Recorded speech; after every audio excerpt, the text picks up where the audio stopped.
இந்த நன்றி பாராட்டு விழா விவசாயிகளுக்கு எடுக்கின்ற பாராட்டு விழாவாக நான் கருதுகின்றேன். எனக்கு கிடைத்த பாராட்டு விழாவாக நினைக்கவில்லை.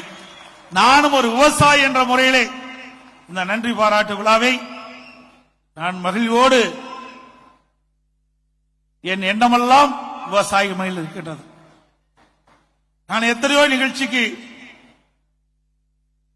கலந்து கொண்டு பேசியிருக்கின்றேன். ஆனால் இன்றைய நிகழ்ச்சி தான் என் உள்ளத்தில் மகிழ்ச்சியான நிகழ்ச்சியாக நான் பார்க்கிறேன்.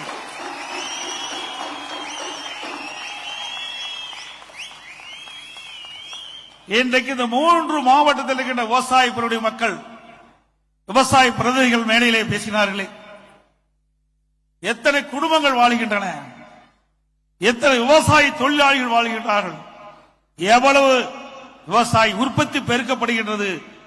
அப்படி ஒரு நல்ல பல திட்டத்தை இந்த 3 மாவட்டத்தில் உங்கள் மூலமாக நிறைவேற்றப்பட்டதற்காக விவசாயிகள் எல்லாம் ஒன்றாக சேர்ந்து இந்த அத்திக்கட அவனாசி கூட்டமைப்பினர் நடத்துகின்ற பாராட்டு உண்மையிலேயே நான் மகிழ்ச்சி வருகின்றேன். நான் பிறந்த பிறவி பயனை அடைந்து விட்டேன்.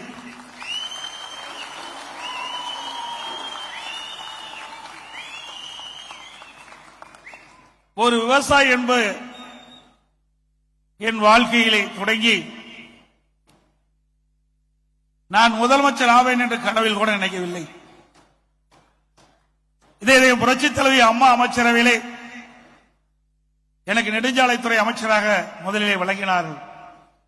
உங்களுடைய அதிர்ஷ்டமோ என்னமோ எனக்கு பொதுப்பணித்துறை அமைச்சரும் கூடுதலாக ஒரு பொறுப்பை கொடுத்தார்கள். அப்பொழுதே நான் நினைத்தேன், இதே புரட்சித் தலைவி அம்மா முதலமைச்சராக இருந்த பொழுது எனக்கு கிடைத்த வாய்ப்பை விவசாயிகளுக்கு பயனுள்ளதாக எப்படியாவது கொடுக்க வேண்டும் என்று எண்ணினேன். அம்மா முதலமைச்சராக இருக்கின்ற பொழுது இந்த திட்டத்தை பற்றி நான் பேசினேன். அம்மா அவர்களும் எப்படியாவது இந்த அத்திக்கட அவனாசி திட்டத்தை நிறைவேற்ற வேண்டும் என்று என்னை அழைத்து ஆலோசனை வழங்கினார்கள். அப்பொழுது எனது மனதில் பட்டது, ஆகா, மாண்பு அம்மா அவர்களே அனுமதி கொடுத்து விட்டார்கள், நிச்சயமாக அத்திக்கட அவனாசி திட்டத்தை நாம் நிறைவேற்றி விடலாம் என்று எண்ணினேன். அப்பொழுது துரதிருஷ்டவசமாக அம்மா இந்த மண்ணிலே மறைந்து விட்டார்கள். மறைந்த பிறகு உங்களுடைய அதிர்ஷ்டமோ என்னமோ நான் முதலமைச்சராக மக்களுடைய பேராதரவு எங்களுடைய மேலையிலே வீட்டுக்கின்ற கழக நிர்வாகிகள் சட்டமன்ற ஆதரவோடு முதலமைச்சராக தேர்ந்தெடுக்கப்பட்டேன். ஆக உத்தரவு போடுகின்ற இடத்திற்கே நான் வந்துவிட்ட காரணத்தினாலே உங்களுடைய திட்டம் எளிதாகிவிட்டது.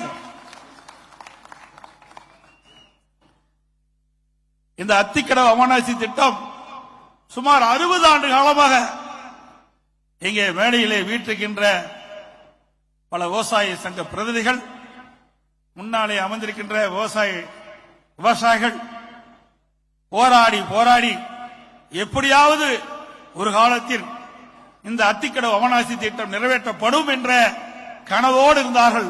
அந்த கனவை நனவாக்கி அரசாங்கம் அதிமுக அரசாங்கம்.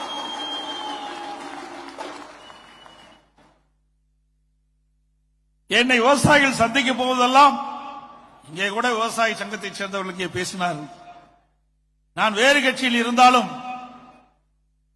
நான் விவசாயி என்ற முறையிலே விவசாயிகளுக்கு கிடைக்கப்பட்ட நன்மையை நான் இங்கு எடுத்துச் சொல்லி என்று சொல்லி அழகாக பேசினார்.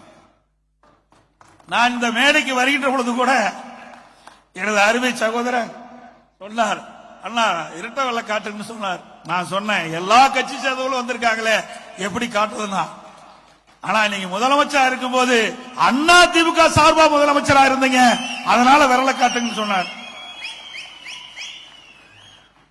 அதனாலதான் நான் ரெட்டை விரல காட்டினேன்.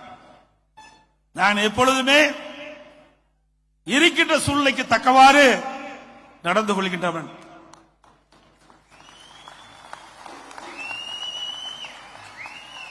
என்னை எவராலும் அடிமைப்படுத்த முடியாது, பணத்தாலோ புகழாலோ அடிமைப்படுத்த முடியாது.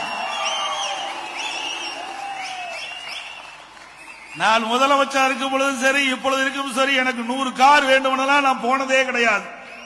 என் தொகுதிக்கு போகும்போது எனது ஒரே கார் தான் போகும். முதலமைச்சர் இருக்கும் பொழுது அப்படித்தான், இப்பொழுதும் அப்படித்தான். ஒரு விவசாயி கஷ்டப்பட்டு உழைக்கின்ற விவசாயியா இருந்த காரணத்தினாலே மற்றவர்களுக்கு கஷ்டம் கொடுக்க கூடாது என்ற எண்ணத்தின் அடிப்படையிலே நான் என்னுடைய வாழ்க்கையை நான் அமைத்துக் கொண்டிருப்பேன். எதற்காக சொல்லி சொன்னால், சில அரசியல்வாதிகள் இருக்கின்றார்கள், அரசியல் பேசக்கூடாதுதான், சில சமயத்தில் பேசித்தான் ஆகணும்.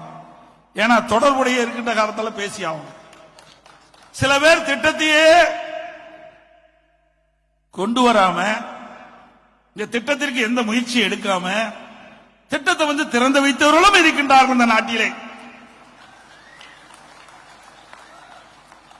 எப்படி ஒரு விவசாயி ஒரு செடியை நட்டு தண்ணி ஊற்றி ஆடு மாடு கடிக்காம வளர்த்தி வளர்ந்த பிறகு அந்த விவசாயி அந்த வளத்தை பலனை அனுபவிக்க முடியாது, வேறொரு தான் அனுபவிப்பார். அப்படித்தான் இன்றைய ஆட்சியாளர்கள் இருக்கின்றார்கள். உழைக்கின்றவன் விவசாயி, அனுபவிக்கின்றவன் வேறொருவர். அப்படித்தான் விவசாயியுடைய வாழ்வு இருந்து கொண்டிருக்கின்றது. எனவே அத்திக்கடவு அவனாசி திட்டம் ஒரு வரலாற்று சிறப்புமிக்க திட்டம். விவசாயியுடைய கனவை நனவாக்கிய திட்டம் அதிமுக அரசாங்கம்.